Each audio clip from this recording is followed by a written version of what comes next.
Noach, bouw een boot, samen met je zonen. Maak hem sterk en maak hem groot, je moet er straks in wonen. En neem dan heel veel dieren mee, wanneer de boot laat varen.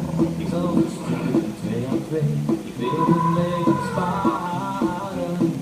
De ark was netjes afgebouwd, de intocht kon beginnen. De dieren liepen 2 aan 2, de ark van Noach binnen.